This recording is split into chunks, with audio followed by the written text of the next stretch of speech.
It's a privilege in which we take very seriously. And like I say, I don't know if I've ever walked in a stadium, like I said before, in that locker room and feel the history of the game, the granddaddy of them all. And you feel that history when you walk in that stadium, in that locker room. And it's a great honor to be there. There's no doubt our players feel that. And, it's a great time for us right now. Like I say, the significance of the last 29 games has been a privilege to really coach our players.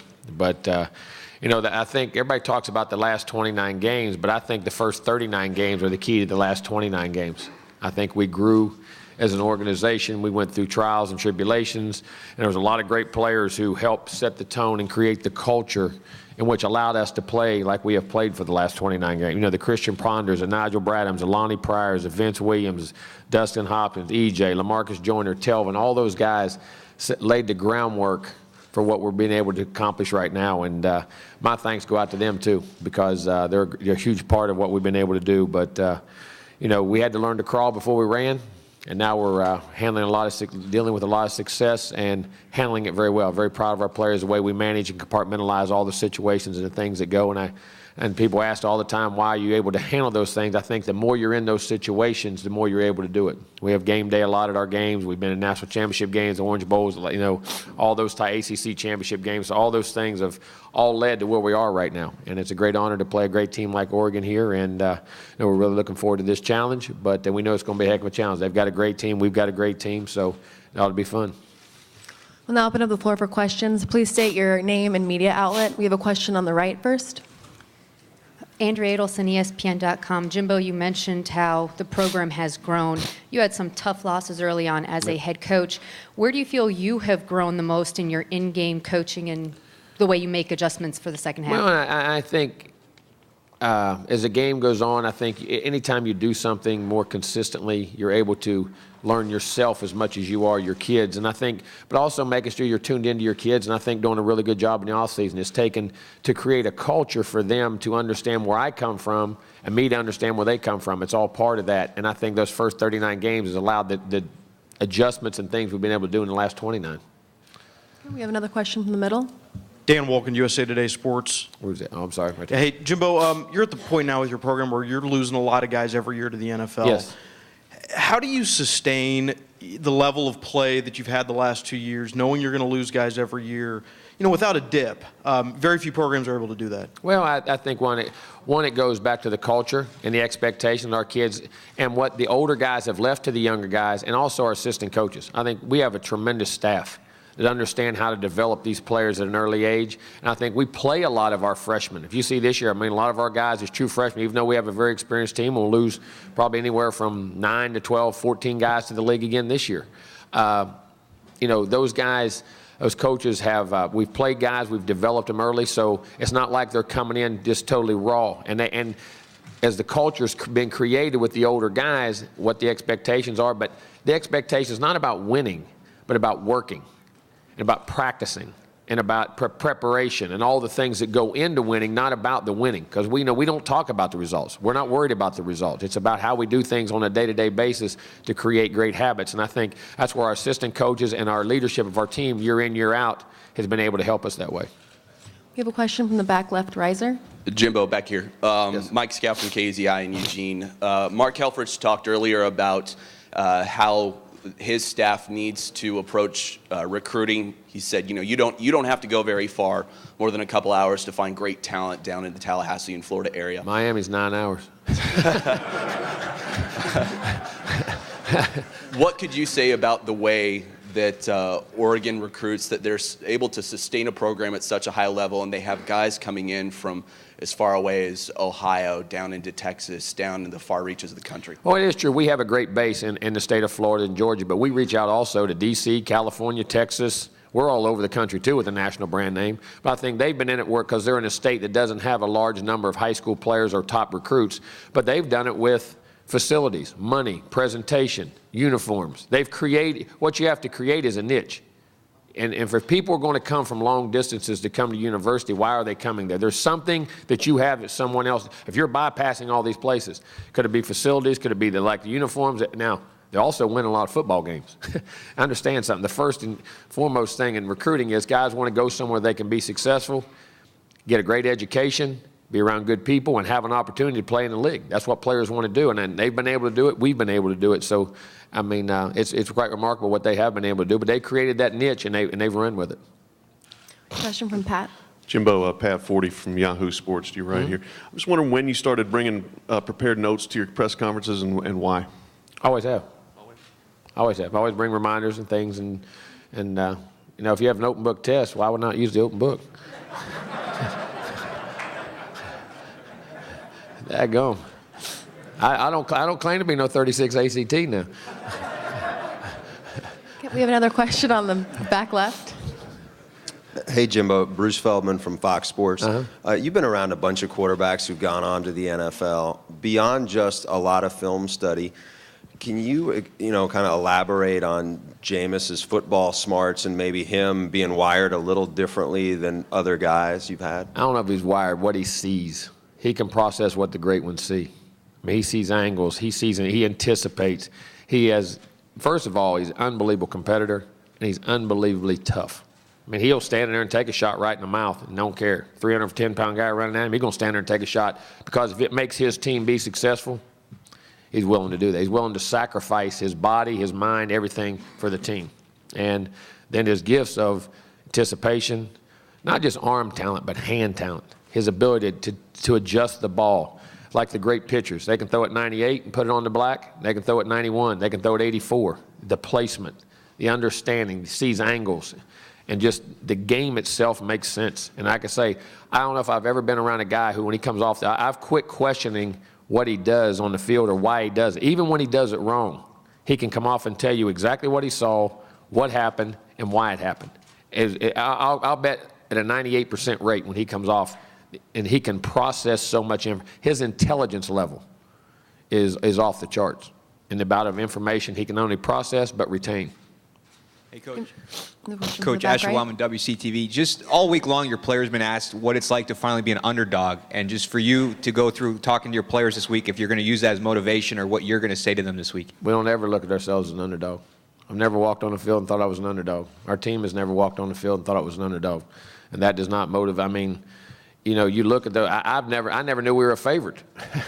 All those other games, I don't look at that. We look at ourselves as we got to go play well. We have a great opponent, and if we play well, we'll have success. And we don't really look at those things. I mean, and I know that may sound cliché, or you think we don't. We just play and control what we can control.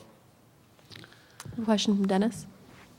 Jimbo, Dennis.cbssports.com. Excuse me if you've been asked this before, but how do you prepare for a possible championship game while you're getting ready for this game? Do you have GAs looking at? Oh, yeah. Well, you already have Ohio State and Alabama broken down because when you get back, you got to hit the ground running. You have to prepare for that. If it doesn't, it doesn't. You know, and we'll have some great film to study in the offseason.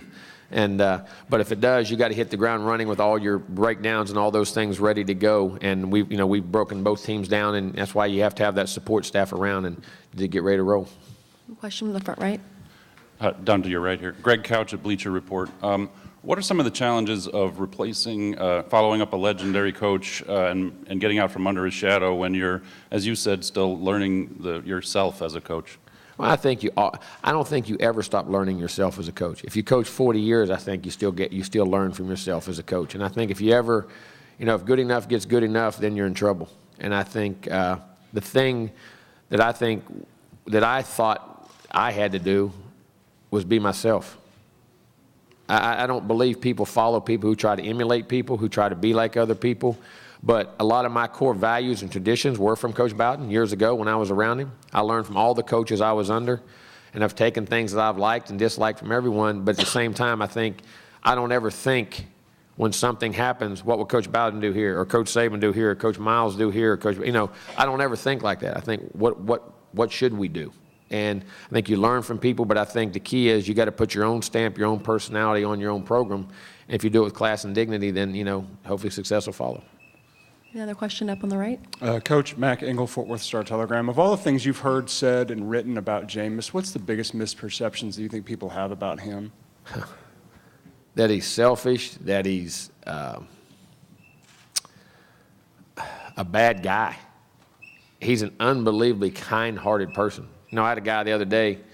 He had a little house in the neighborhood where he lived. Him and a couple people lived, and the neighborhood kids the Saturday before we were reporting on Sunday, the day of the Heisman, matter of fact, because he finished up an exam on Friday night, and we had practice on Sunday, so he had that one off day. You know, he spent it for an hour and a half or 2 hours playing backyard football with about 12 kids in the neighborhood. I mean, the guy is such a kind-hearted people guy. He loves people. He loves to be around people, not from a standpoint of, I'm Jameis Winston. He genuinely likes people. He's fun to be around. He's genuine. He's honest. You know, he's just a good guy. He really is. Another question on the right. Chuck Carlton, Dallas Morning News. Jimbo, you've been through an awful lot of close games, much more so than the year before. In terms of, does that breed any special confidence that if you're in that tight situation late in the game, I think anytime you've ever go through a situation, because every coach wants, well, if we're behind, this is what we're going to do. If we're in this situation, this is what we're going to do. Well, when you do it, you know, you say, man, we can do this. And I think it's just like, you know, saying, can we win big? And we won big before. Can we win an ACC championship? Can we win it? I mean, anytime you go through a situation and you have success, it definitely breeds confidence, especially if you go back and study why you do it and understand why you were successful, the mindset you had, so you can repeat it. Because I think that's a lot of things that we do in sports, and athletes are like that. Sometimes you ask a guy, why'd you have success? I don't know, I just played good. Well, man, let's go back and think why you played well. You know, how did you prepare? How did you think? How did you sleep? How did you eat? How much film did you watch that week? You know, and you try to get guys to repeat performance, because that's what athletics is about, consistency. And I think anytime you get in those situations, study why you had success, remember the mindset, remember the temperament, and then try to duplicate it if you have to. Another question from the back left. Gene Williams, warchant.com. Coach, Jalen Ramsey, I heard, was a little under the weather. What's his status today going into the game? Oh, he'll be fine. He'll be fine. He had a little bug, and we held him down and gives him a good chance to rest. So he'll be ready to go. We have a question from the right. Jimbo, Jeff Fischel from the ACC Digital Network. Now you've spent 3 weeks looking at Oregon on tape, prepping for them. Obviously, they have a fantastic quarterback, but what else? What are the other couple of things that really impressed you most? Well, that's the thing. I mean, I say this. I mean, Mariota is Mariota.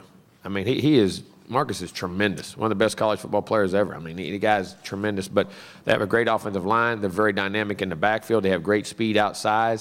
On defense, those ends and defensive outbackers are long, 6'6", 6'7" guys, very physical. Nose guards, very physical. The backers play downhill very good as far as being able to take on the run. They read very well, get back and pass. The corners can run. There's very few holes and weaknesses. Special teams, they cover because they're so athletic and can run. I mean, they're a complete football team. I mean, they really are. And people say, what are you going to do to have success? Because you have to play well in all three phases for 60 minutes. I mean, that's going to be the key, because they do not beat themselves. They take care of the ball. And they're a very good, very well-coached football team. You have a question from the middle? Coach, if we could get away from football for a second, it's Joe Donlin from KGW-TV in Portland, Oregon. Talk a little bit about FA, your connection to the Frohnmeyers, and also when it comes to Ethan, how hard it is as a father to know this is something you can't answer just yet. Well, it is very difficult, and it's your motivation every day. It's why you get out of bed, and when you think you have a bad day, you know, there's a lot of other things in this world that, you know, that are a lot tougher than coaching a football game or worrying about who's winning and losing. And the Frohnmeyers are people we reached out to, and we found out that Ethan had Fanconi anemia, as they had lost 2 children to the disease. They have a 3rd daughter who has it right now. They had 3. You know, it was a great learning tool and a great resource for us. And then, but, you know, it's like I say, I've never taken that bracelet off since we discovered. I mean, it reminds me every day. Every time I think I got a problem or I think I got something, you know, it puts it back in perspective, and you know, hopefully the platform they've had and the platform we have, that we can create enough publicity for the disease to bring it out, the awareness to it. And we've created, you know, we've been able to raise this past year. We raised over $1 million for our foundation to be able to donate back, and they're making tremendous strides in the disease for longevities of life, and hopefully for a cure down the road. So it's hope, and you know, it puts things in perspective. There's no doubt. And when you come home from a tough day and you're able to see that smile on his face. You know, gives you a lot of energy to go do whatever you got to do. Question from Bill. Bill Roden with the New York Times. Yeah. Good luck with that. Thank you. You know, recruiting is so hard anyway, and I'm just wondering, and I asked Mark this: do you think this tournament, the new tournament, will intensify recruiting? Will put even more pressure on coaches to get better players, or can it get any more intense? That's what I want to say. How can it get any more intense? I mean, it's crazy out there with the amount of with social media and all the research services and things out there that people have. You know, it's an amazing thing how recruiting to me has taken a life. It's its own season. It may get more coverage than the season does once it's over with and how it goes. It's amazing, but I don't know if it'll put any more on it because you always want to be in the national championship. Now you're in the Final Four, but.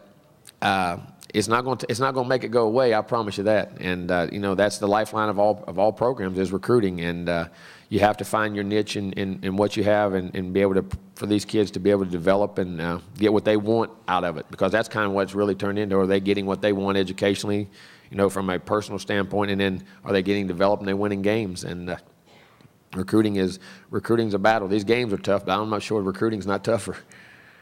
Another question from the left. Coach Joe Kepner from WFTV in Orlando. Your team hasn't scored a lot of touchdowns in the second half in some of these comebacks the last few weeks. From that perspective, would you still be in this situation if you had an average kicker versus a guy like Roberto Aguayo? I was trying to think about what you said.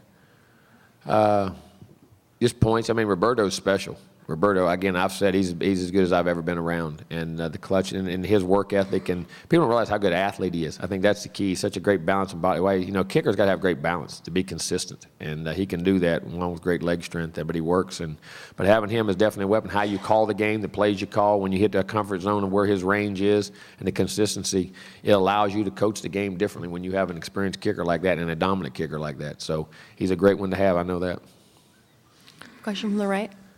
Yeah, Coach Mike Bianchi from the Orlando Sentinel. You speak so highly of Jameis and all your other players. Does it bother you that you guys have this, quote, most hated team in college football label? And also the situation yesterday at practice with Peyton, could that help change perceptions?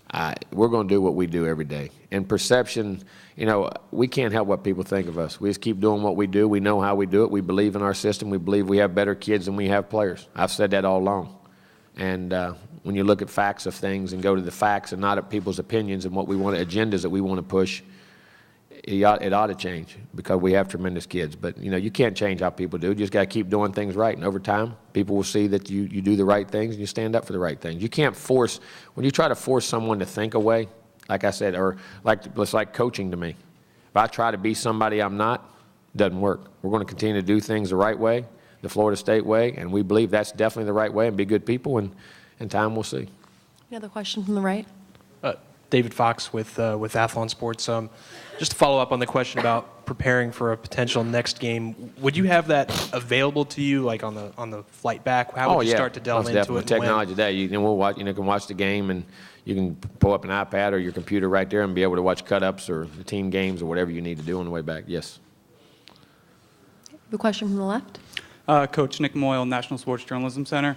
Can you describe how much Rashaad means to this team? Oh, wow. Not just in terms of his relationship with Jameis, but what he means for the younger guys heading into a game this big? I say he's so much, and I hate to use it because the guy was an icon, but he's like Derek Jeter to me. All the guys behind the scenes watch what he does, how he carries himself, and you know, he doesn't need the limelight, he doesn't need the media, but every big moment, every big situation, he's always the guy making plays, and it's in significant parts of the game or big games. And you know, he just says, well, okay, you want to talk to me? Okay, if you don't, I won't. And he's not a real vocal guy. I mean, he says it quietly. Now, 2 or 3 times in games this year when he thought he had to speak up, he did.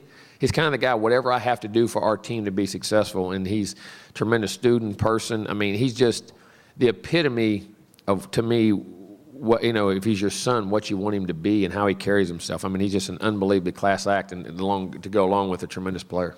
I can't say enough good things about him. Another question from the back left. Hey, Jimbo, Bruce Feldman. The 4 coaches in the playoffs, you, obviously the other 2 guys in the Sugar Bowl, won national championships. Mark taking over a program as a first-time head coach, something similar to what you've had to do on a big stage at a major program. What impresses you most about what he has done there with the transition? That, you know, Mark seems to be himself too. I don't see him trying to be Chip Kelly or Mike Bellotti or anybody else. I see him, being Mark. And he was always a tremendously successful coach, and I think that's why he's probably having success, because he is being himself. But to be able to keep that consistency and block it out, and take them to keep pushing the heights and push them toward their first national championship. And it's been tremendous what he's been able to do. But I see Mark just being Mark. I see him being comfortable, as I say, comfortable in his own skin. We have another question from the left. Jimbo Ryan Wayne, KTVZ in Bend. What do you feel is the biggest advantage your team gained from playing in this game a year ago? Well, I think from this point of it, handling all the media, the expectation of how you got to act, what you got to do, when you got to be here, your time constraints and how you pull back and how to manage your time. And then I think familiarity of being in that stadium, I think it definitely helps. I mean, I know they're in it too and have familiarity, but we do too. And I think anytime you go somewhere that at least you've been there and you've had success, it brings back good memories, and I think it puts you in a good mindset. Do we have any additional questions? One right there. Ralph Rousseau, Associated Press. Jimbo, playing off of a question you had a little earlier, do you get a little tired of having to defend this team, be it character, be it the resume and the quality of the wins, as opposed to it being celebrated for it's what it has accomplished? Not really. I mean, I hate it for the kids, as far as if they have to answer those questions. But as a coach, that's part of it. I mean, it's part of the business, whatever is out there. I hate it for the kids because I know how good the kids they really are and that what they've accomplished. I mean, what is it, the second or third longest win streak in the modern era for college football? I mean, the record's 34, and I think it's second, right? Am I right? And since 1970? Something like that. I mean, what they've been able to accomplish and what they've been able to do in a great conference and big games and big moments. I mean, we've won 14 in a row at home. We've won 18 in a row away from home. So, I mean, it's what they've been able to accomplish is tremendous. And, when I look back at it, it will be. But sometimes they may grow as people from this, very much so, because, as you say, everything in life isn't fair. And what I mean by that is what you think is right, it doesn't matter. You have to keep doing what's right. And that's where I think you have to test your core beliefs of how you go about your business, that you do things right, whatever people say. And if you continually do them right, people will see that you're a class act. We'll take two more questions, one on the back riser. Jimbo, Warren Williamson, Oregon Duck Football News. Mark he enjoys practice and he likes the kids to have fun. Tell me about what you guys do at practice. What do you do? Maybe something you did this week that was fun and maybe showed your sense of humor a little bit. Played football. Football's fun for us. We love to practice. We love to go play football. I mean, and it's the same every day. We joke, clown. We get on. If they're wrong, we get on them. If they're right, we're celebrating, having fun. I mean, we have a lot of fun at practice. I mean, joking, clowning. I mean, there's nothing, any one particular thing. We don't draw it up that way. We just take the days as they come and handle it. Okay, we have a question on the left. Irish FL, warchant.com. Jimbo, you've said that Mario Edwards is a rare guy who can be explosive at 300-plus pounds. Mm-hmm. Now that he's lost this weight, what have you seen from him? Has it changed the way he looks at practice? Well, I think he's more explosive plays. I mean, you know what I mean? I mean, he's down, he's dropped some weight, and he wanted to be able to move better because he's playing on the edge a little more than inside and outside. And he felt comfortable there, even though he did last year, played on the edge well. But he just felt like he felt comfortable there. And conditioning, endurance, those types of things have really grown.